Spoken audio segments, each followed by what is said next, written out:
was Michael's friendship and support that helped him beat the cancer. They've remained close friends ever since. When you stay here, do you stay in the house? Does Michael let you enjoy the whole premises? There was one night I stood in here, I asked him if I could stay in his bedroom. And he let me stay in the bedroom. And I was like, Michael, you can sleep on the bed. And he was like, no, you sleep on the bed, sleep on the bed. We're like, no, you sleep on the bed. And then he finally said, okay, if you love me, you sleep on the bed. I was like, oh, man. And so I finally slept on the bed. But it was fun that night. I slept on the floor. Was it a sleeping bag? No, he packed the whole vest of blankets up the floor. What? But Michael, you know, you're a 44-year-old man now. What do you get out of this? What do you get out of this? He's 4. Yeah, I'm 4. I love, I feel, see, I think what they get from me, I get from them. I've said it many times, my greatest inspiration comes from kids. Every song I write, every dance I do, all the poetry I write, is all inspired from that level of innocence, that consciousness of purity. And children have that. I see God in the face of children. And man, I just love being around that all the time. Are you guys still staying up late? Sometimes I call your house, it's so late. Oh yeah, but you tell me to call late. We did, that was When one time. people hear that children from other families have come and they've stayed in your house, they've stayed in your bedroom. Well, very few. But, you know, some have. And they say, is that really appropriate for a man, a grown man, to be doing that? How do you respond to that? I feel sorry for them because that's judging someone who wants to really help people. Why can't you share your bed? The most loving thing to do is to share your bed with someone. You know? You really think that? Yeah, of course. You're taking the position that you use every single night that you go into. You sleep, and you're sharing it with another. You say you can have my bed if you want. Sleep in it. I'll sleep on the floor. You can. It's yours. Always give the best to the company, you know? Like to him, I said, because he was going to sleep on the floor. I said, no, you sleep in the bed, I'll sleep on the floor. But haven't you got a spare room or a spare house here where he could have stayed? Yeah, but no, yes, we have guest units, but whenever kids come here, they always want to stay with me. They never want to stay in the guest. And I have never invited them in my room. They always just want to stay. They say, can I stay with you tonight? I go, if it's okay with your parents, yes, you can. Were your parents happy that you were here with Michael? Yeah, my mom was all very, very, very happy. And I know they're happy because I was happy. Did they come with you? Yeah, most of the time, but I wasn't really with my parents. I was mainly with Michael. But they were happy that you were here? Yeah.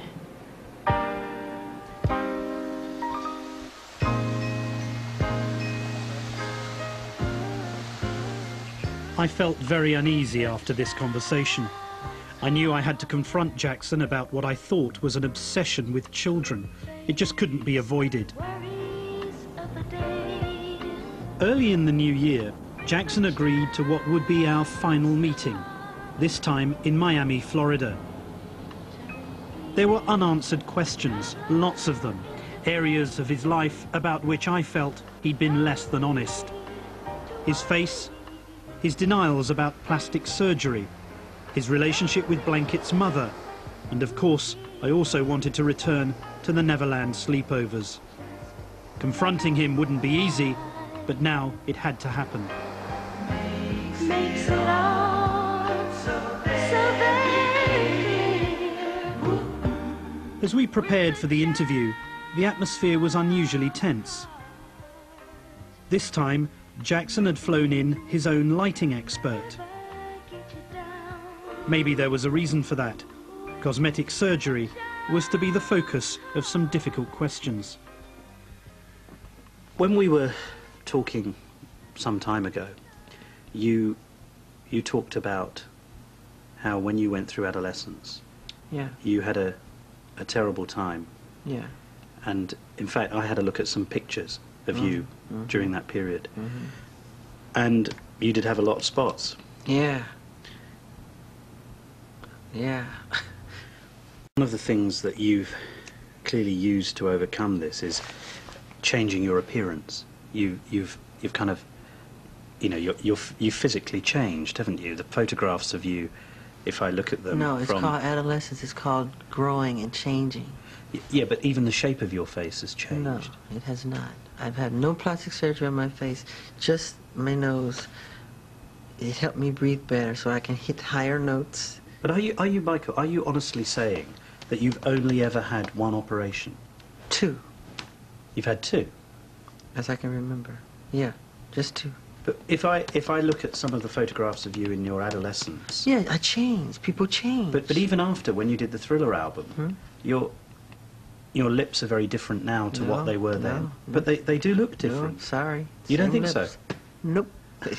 But you know, on a serious point, in some ways I can understand it, because... I'm happy with my lips. No, but no, forget the lips, but specifically, but... And everybody in Hollywood get plastic surgery. Plastic surgery wasn't invented for Michael Jackson. No, I'm not suggesting it was invented for it. Michael Jackson, but what I'm saying is, sometimes people go too far. Sometimes, if they've got a lot of money, and they have an opportunity, sometimes they can think, oh, I'll do things, especially given your childhood. I mean, while we've talked, I've begun to understand how difficult that was for you, how unhappy you were as a child. Yeah. As an adolescent, how unhappy you were about your appearance. You told me in Neverland that your father used to insult you. You told me in Las Vegas your father used to talk about your nose. Yeah. So I can understand why you wanted to change your appearance. Yeah. It makes sense. Yeah. I wouldn't want... Just that, though, not the whole face, just the nose. They try to say, why do you keep changing it? It's not true. It's just the nose, you know? Even though the shape of the face is different. Because I've changed. How have you changed? I was a little kid. I'm talking about pictures of you in your 20s. No, I was changing. I was changing.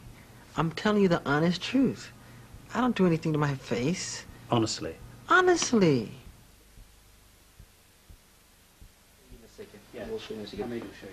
We broke off, but not for long. Next up were my worries about the children.